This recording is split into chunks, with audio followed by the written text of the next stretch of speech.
بھائیو، آج کی جو گفتگو ہے یہ زنا سے متعلق ہے، اور زنا ایک ایسا جرم ہے جو دنیا کے تمام مذاہب کے اندر، چاہے وہ مذاہب باطلہ ہوں یا وہ الہامی مذاہب ہوں، جیوز، کرسچنز اور مسلمز،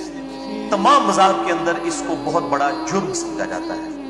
یعنی دو مرد و عورت جن کے آپس میں کوئی بائنڈنگ، سوشل بائنڈنگ نہیں ہے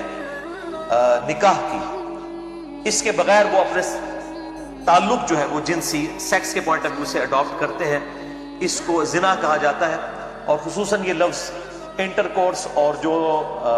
صحبت ہے اس کے پوائنٹ آف ویو سے بولا جاتا ہے۔ تو یہ دنیا کے تمام مذہب کے اندر، چاہے ہندوازم ہو، کرسچینٹی ہو، جیوازم ہو، اسی طریقے سے بدھزم ہو یا مسلمز ہو، یہ سب کے سب اس کو گناہ سمجھتے ہیں۔ اور اس حوالے سے مولانا مودودی رحمہ اللہ المتوفی 1979 عیسوی، انہوں نے بہت اچھا کام کیا ہے۔ تفہیم القرآن میں سورۃ النور کا جو مقدمہ لکھا ہے اور پھر جو سورۃ النور کی تفسیر کا آغاز کیا ہے، اس میں انہوں نے باقی جو مذاہب ہیں ان کی کتابوں سے بھی پورے ریفرنسز کوٹ کی ہیں اور آیات کو کوٹ کیا ہے، یہ چیز بتانے کے لیے کہ ان مذاہب میں بھی زنا جو ہے اس کو بہت بڑا جرم اور برائی سمجھا جاتا ہے۔ اور یہ ایک ایسی اخلاقی برائی ہے جو کہ انسان کی انسٹنکٹ کے اندر موجود ہے کہ انسان اس کو برا سمجھتا ہے، یعنی اس کے لیے کسی وحی کی تعلیمات کی ضرورت نہیں ہے، بلکہ لوگ اس کو برا سمجھتے ہیں۔ اب یہ آج کے ماڈرن معاشرے کے اندر جو انارکی پھیل چکی ہے اور یہ ایشوز پیدا ہو گئے ہیں، اس کی وجہ سے یہ تھوڑی سی معاملات ایمبیگوس ہوئے ہیں، لیکن اب بھی لوگ جو ہے اس کو برا سمجھتے ہیں۔ اور بلکہ یہ زنا تو بہت بڑی بات ہے، کسی انجان مرد و عورت کا آپس میں ریلیشن شپ، اس کو انتہائی برا سمجھا جاتا ہے۔ آپ کو پتہ ہے کہ کلنٹن کے اوپر اس حوالے سے تہمت لگی، اس کو اپنی صدارت سے ہاتھ دھونا پڑا۔ آج کل وہ جو ٹرمپ الیکشن ہونے والے ہیں تو اس کے اوپر بھی اس قسم کی عورتوں کی طرف سے ایلیگیشن لگائی گئی، کوئی زنا کی نہیں، صرف ایک بری نظر سے دیکھنا یا اسی طریقے سے کوئی غلط تعلق قائم کرنا ادر دین زنا، اس کو بھی اتنا برا سمجھا جا رہا ہے۔ تو دنیا کے ہر معاشرے میں برائی کو برائی سمجھا جاتا ہے۔ میں اس لیے کہتا ہوں کہ ہالی ووڈ کی فلم کے اینڈ پہ بھی ہمیشہ سچ کی جیت دکھائی جاتی ہے اور جھوٹ کی شکست دکھائی جاتی ہے۔ یہ انسان کی انسٹنکٹ میں ہے کہ انسان برائی کو برائی سمجھتا ہے، یہ اللہ نے انسان کی جبلت کے اندر یہ چیز رکھ دی ہے، اور اسی جبلت کی وجہ سے ہر انسان اللہ کی بارگاہ میں اکاؤنٹیبل ہے، خواہ اس تک وحی کی تعلیمات نہ بھی پہنچی، تب بھی ہر معاشرے میں جھوٹ بولنے کو برا سمجھا جاتا ہے، سچ بولنے کو اچھا، کسی کے ساتھ خیر خواہی کرنے کو اچھا سمجھا جاتا ہے اور کسی کو دھوکہ دینے کو برا سمجھا جاتا ہے۔ اسی طریقے سے یہ بے حیائی سے ریلیٹڈ جو معاملات ہیں ان کو بھی ہر انسان سمجھتا ہے۔ اور الحمدللہ قرآن حکیم جو ہے وہ اس حوالے سے تو ظاہر ہے کہ اللہ تعالیٰ کی محفوظ ترین کتاب اس روئے ارض پہ، جس میں ایک لفظ کے اندر بھی کوئی تبدیلی نہیں آئی۔ سورۃ الحجر آیت نمبر 9، انا نحن نزلنا الذکر وانا لہ لحافظون، بے شک اس الذکر یعنی قرآن کو، اس نصیحت والی کتاب کو ہم نے نازل کیا اور ہم ہی اس کتاب کی حفاظت کرنے والے ہیں۔ اس کتاب کی حفاظت کی ذمہ داری اللہ تعالیٰ نے خود اپنے اوپر لی ہے۔ تو یہ کتاب بھی زنا کے حوالے سے انسانیت کو جو ہے وہ خبردار کرتی ہے کہ اللہ تعالیٰ کے نزدیک یہ بہت بڑا جرم ہے۔ اسی کانٹیکسٹ میں سورہ بنی اسرائیل کی آیت نمبر 32 ہے، اعوذ باللہ من الشیطان الرجیم، بسم اللہ الرحمن الرحیم۔ سورہ بنی اسرائیل کی آیت نمبر 32 میں اللہ تعالیٰ نے جو 10 کمانڈمنٹس کا ذکر ہے مسلسل، آیت نمبر 17 سے لے کر 39 تک، اس میں اللہ تبارک و تعالیٰ نے آیت نمبر 23 سے 39 تک 17 آیات میں 5ویں کمانڈ جو ہے وہ یہی زنا سے متعلق ہے، جو جیوز اور کرسچنز کو ان کی کتابوں کے اندر اللہ تعالیٰ نے ارشاد فرمائی، اور قرآن حکیم کے ذریعے اللہ تعالیٰ نے وہی کمانڈ ہم مسلمز کو بھی دی۔ سورہ بنی اسرائیل آیت نمبر 32، 5ویں کمانڈ۔ میں نے ان 10 کمانڈمنٹس کے اوپر بھی الگ سے لیکچر ریکارڈ کروایا ہے، مسئلہ نمبر 77 کے عنوان سے اہل سنت پاک.com پہ۔ اعوذ باللہ من الشیطان الرجیم، بسم اللہ الرحمن الرحیم، ولا تقربوا الزنا، اور زنا کے قریب بھی مت پھٹکنا۔ یہ نہیں کہا زنا نہ کرنا، بلکہ زنا کی طرف لے جانے والی چیزوں سے بھی بچنا۔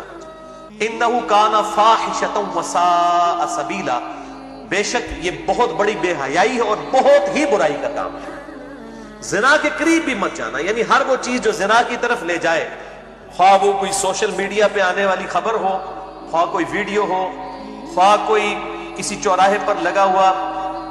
20 بائی 40 فٹ کا کوئی کسی موبائل کمپنی کا بےہودہ عورت کا اشتہار ہو، یہ سب کی سب چیزیں جو ہیں وہ زنا کی طرف لے جانے والی ہیں، ان سے بچنا۔ پھر سورۃ الفرقان میں اللہ تعالیٰ نے آیت نمبر 68 میں ارشاد فرمایا 3 بڑے گناہوں کا ذکر کرتے ہوئے کہ جو اہل ایمان ہیں وہ ان 3 گناہوں سے پرٹیکولرلی ضرور بچتے ہیں۔ اعوذ باللہ من الشیطان الرجیم، بسم اللہ الرحمن الرحیم، والذین لا يدعون مع اللہ الہا آخر، وہ لوگ جو اللہ کے ساتھ کسی اور کو الہ نہیں ٹھہراتے، اللہ کے ساتھ شرک نہیں کرتے، ولا يقتلون النفس التي حرم اللہ الا بالحق، اور کسی جان کو نہ حق قتل نہیں کرتے ہیں کہ جس کی حرمت اللہ نے رکھی ہے۔ ہاں بفتوی شریعت کر سکتے ہیں، اور وہ بھی عدالت کرے گی، کوئی شخص خود قانون اپنے ہاتھ میں نہیں لے سکتا، یعنی قتل کے بدلے قتل ہوگا، وہ آگے انشاءاللہ میں ڈیٹیل بھی بیان کروں گا۔ ولا یزنون، اور نہ وہ زنا کرتے، ومن یفعل ذلک یلقى اثاما، اور جو کوئی یہ گناہ کرے گا ان قریب ان گناہوں کے انجام تک پہنچ جائے گا۔ تو 3 گناہوں کا ذکر سورۃ الفرقان آیت نمبر 68 میں ہوا۔ نمبر 1 شرک، نمبر 2 قتل ناحق، اور نمبر 3 زنا۔ یہ سب سے بڑے 3 گناہ ہیں، اور اسی کی سپورٹ میں صحیح بخاری اور صحیح مسلم کی متفق علیہ حدیث ہے، بلکہ مشکات میں جو گناہ کبیرہ کا جو چیپٹر ہے پہلی ہی جلد کے اندر، اس کی پہلی حدیث ہی یہی ہے، اور مشکات کو میں نے نام دیا ہے انسائکلوپیڈیا آف حدیث۔ بخاری، مسلم، ابو داؤد، ترمذی، نسائی، ابن ماجہ اور اس کے علاوہ بھی اور کتابیں، کل 13 کتابوں سے الحمدللہ یہ انسائکلوپیڈیا آف حدیث ہے مشکات المصابیح۔ اس میں نے پورا لیکچر بھی ریکارڈ کروا دیا مسئلہ نمبر 111B کے عنوان سے اہل سنت پاک .com پہ۔ تو آج میں مشکات کے نمبر بھی ساتھ ساتھ بتاتا جاؤں گا، تاکہ مشکات چونکہ ہر ایک بندے کے پاس اویلیبل ہے، انٹرنیشنل نمبر کے مطابق 6294 احادیث ہیں اس میں۔ بخاری اور مسلم میں جو احادیث ہیں، باقی کتابوں میں جو ریپیٹیشن کو چھوڑ کے انہوں نے ایک انٹلیکچوئل ترتیب کے ساتھ یہ کتاب لکھی ہے۔ ہماری ویب سائٹ اہل سنت پاک .com پہ 3 جلدوں پہ یہ موجود ہے، اردو ترجمے کے ساتھ، عربی پلس اردو ترجمہ، شیخ زبیر نزئی رحمہ اللہ کی تحقیق اور تحکیم کے ساتھ، اس کے ساتھ تخریج بھی ہوئی ہے کہ یہ پرائمری بک کون سی ہے۔ مشکات نے اگر یہ حدیث بخاری سے لی ہے تو بخاری کے کس چیپٹر سے لی ہے، کون سی حدیث نمبر ہے، اس لیول تک جو ہے وہ تخریج ہے اور تحکیم بھی ہے، یعنی بخاری مسلم کے علاوہ جو احادیث آئی ہیں دوسری کتابوں سے، ان میں کون سی احادیث صحیح ہیں، کون سی ضعیف ہیں، اس کے اوپر بھی حکم لگے ہوئے ہیں۔ اہل سنت پاک .com پہ 3 جلدوں پر مشکات المصابیح کا PDF، تقریباً آپ سمجھ لیں کوئی 18 MB کی 3 جلدیں ہیں، وہ ڈاؤن لوڈ کریں، اور میرا لیکچر 111B ضرور سنیں، اس میں آپ کو یہ ساری چیزیں پتہ چل جائیں گی، انٹرنیشنل نمبرنگ کیا ہے، اس کو کس طریقے سے سٹینڈرڈ کیا گیا ہے، اور مشکات کی کیا اہمیت ہے۔ تو بہرحال اسی مشکات میں بخاری اور مسلم کے حوالے سے پہلی حدیث لے آئے ہیں امام ولی الدین تبریزی اور امام بغوی رحمہ اللہ۔ مشکات میں انٹرنیشنل نمبر کے مطابق 49 نمبر ہے، اور بخاری اور مسلم کے حوالے سے لے کے آئے، اس لیے میں بخاری مسلم کا نمبر نہیں بتا رہا، اس کی ضرورت نہیں ہے۔ کہ آپ صلی اللہ علیہ وآلہ وسلم سے پوچھا گیا کہ بتائیے سب سے بڑا گناہ کون سا ہے، تو آپ صلی اللہ علیہ وآلہ وسلم نے ارشاد فرمایا کہ سب سے بڑا گناہ یہ ہے کہ تم اللہ کے ساتھ کسی کو شریک ٹھہراؤ، حالانکہ پیدا تو اللہ نے تمہیں کیا، تمہاری تخلیق اللہ نے کی ہے، اور تم اللہ کے مقابلے پہ کسی کو ٹھہرا دو۔ یعنی بڑی پوائنٹ کی بات ہے کہ جس نے پیدا کیا ہے، باقی سب کے سب مخلوق ہیں، وہ کسی بھی صفت میں اللہ تعالیٰ کے ساتھ کامن نہیں ہو سکتے، الا یہ کہ کسی معاملے میں اللہ تعالیٰ نے انسان کو کوئی چیزیں عطا فرمائی ہیں، اور اللہ تعالیٰ نے اپنی صفات عطا فرمائی اس حوالے سے سننے اور بولنے کی جو کیفیت اللہ تعالیٰ نے انسان کو دی، اور اس حوالے سے میں نے بڑی ڈیٹیل سے گفتگو مسئلہ نمبر 3 ریکارڈ کروا دی ہے۔ دعا صرف اللہ ہی سے، اور اسی کی ایکسٹینشن ہے مسئلہ نمبر 43 وسیلہ اور توسل کے صحیح احکام و مسائل، جسے شوق ہو تو اہل سنت پاک .com پہ دیکھ سکتا ہے۔ اس کے بعد پوچھا گیا یا رسول اللہ اس کے بعد کون سا بڑا گناہ ہے، تو آپ صلی اللہ علیہ وآلہ وسلم نے ارشاد فرمایا کہ کوئی شخص اپنی اولاد کو قتل کر دے اس ڈر سے کہ وہ اس کے ساتھ کھانا کھائے گا، یعنی مفلسی کے ڈر سے اولاد کو قتل کر دے۔ فیملی پلاننگ ایک اور الگ چیز ہے، یہ پریگنینسی کو ضائع کروانا یہ الگ چیز ہے، اس پہ میں نے مسئلہ نمبر 155 میں بڑی ڈیٹیل کے ساتھ ایڈریس کر دی ہے۔ پھر پوچھا گیا اس کے بعد، تو فرمایا کوئی شخص اپنی پڑوسی کی عورت کے ساتھ زنا کرے، یعنی زنا تو ویسے ہی بری چیز ہے، اور پھر اپنے ہمسائے کی عورت کے ساتھ کرے تو یہ بہت بڑا جرم ہے۔ اور پھر آپ صلی اللہ علیہ وآلہ وسلم نے فرمایا کہ اللہ تعالیٰ نے بھی قرآن میں ان تینوں گناہوں کی تصدیق کر دی ہے کہ یہ تین بڑے بڑے گناہ ہیں جن سے اہل ایمان محفوظ رہتے ہیں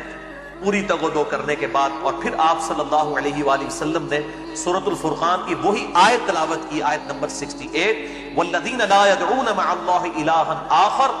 ولا يقتلون النفس التي حرم اللہ الا بالحق ولا يزنون۔